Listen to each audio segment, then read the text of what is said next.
नमस्कार मित्रांनो आणि मैत्रिणींनो, इयत्ता तिसरीच्या मराठी पुस्तकाचे भाग 10 मध्ये आपले सहर्ष स्वागत आहे. पाठ 10. मी आहे रेडिओ. रात्रीची वेळ. मी रेडिओ समोर बसलो होतो. मी मुलांना म्हटले, एक कोडं घालू का? मुले ओरडली, घाला. मी म्हणालो, ऐका, तो घरचा आहे पण नात्याचा नाही. त्याला जीव आहे पण तो जिवंत नाही. तो गप्प झाल्यावर आपल्याला चैन पडत नाही, पण ओरडला तर राग येतो. ओळखा पाहू कोण? मुलांनी खूप विचार केला. त्यांना उत्तर सुचेना. ती म्हणाली, मामा हरलो. मी कोड्याचे उत्तर सांगणार. इतक्यात रेडिओ सुरू झाला. रेडिओ मुलांसाठी कार्यक्रम सुरू होता. त्यातून आवाज आला, कोड्याचे उत्तर रेडिओ. मी रेडिओकडे पाहिले. रेडिओने उत्तर दिले होते. मी म्हणालो, तू का रे मध्ये बोललास? रेडिओ म्हणाला, मामा, मुलं मला फार आवडतात. मी माझी गोष्टी त्यांना सांगू का? मुले ओरडली, सांगा सांगा. मग रेडिओ स्वतःची गोष्ट सांगू लागला. तो म्हणाला, मुलांनो, माझा जन्म 61 वर्षापूर्वी झाला. आरंभी मला बोलता येत नव्हतं.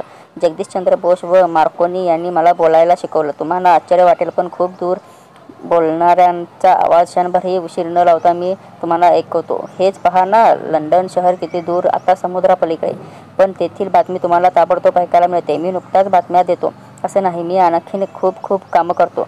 सांगा पाहू, ती कोणती? मीना म्हणाले, तू बासरी वाजवतोस. बंडू म्हणाला, तू क्रिकेटच्या सामन्याचे वर्णन करतोस. रेडिओ म्हणाला, ही कामं तर मी करतोच, पण माझी इतरही खूप कामं आहे. पूर आला की मी त्यांचा इशारा देतो. जहाज बुडू लागले की मी इतर जहाजांना मदतीसाठी बोलवून घेतो. वादळ पाऊस येणार असेल तर त्याची आगाऊ सूचनाही मी देतो. तेलसिंग एव्हरेस्ट शिखर चढून गेला ना, तो मीच प्रथम सर्वांना सांगितलं. लोकांना शिकवण्याचंही काम मी करतो. चांगलं पीक कसे काढावे हे सांगतो. शेतकरी आपली शंका मला विचारतात, मी त्यांना सल्ला देतो. कोणी शेतकरी चांगले पीक काढतो, मी त्याचे कौतुक करतो. मग इतरही चांगले पीक काढू लागतात. मी भजन म्हणतो, लोकांना ती फार आवडतात. सकाळी भोपाळी म्हणून मी लोकांना उठवतो. रविवारी मुलं माझ्या भोवती गोळा होतात. मग मी त्यांच्यासाठी गाणी म्हणतो, गोष्टी सांगतो. दिवसभर अधूनमधून माझे कार्यक्रम सुरूच असतात. रोज नेमाने मी बातम्या सांगतो, गाणी म्हणतो, निरनिराळ्या सणांची माहिती देतो. एवढेच नाही तर तुमच्या अभ्यासाचे पाठही मी घेतो. तुमचे मामा म्हणाले, ते खरे आहे. मी नात्याचा नाही पण घरचाच आहे. इतक्यात घड्याळाचे ठोके वाजले. रेडिओ म्हणाला, मुलांनो, आता आपला कार्यक्रम संपला. पुन्हा आपली भेट उद्या सकाळी. नमस्ते.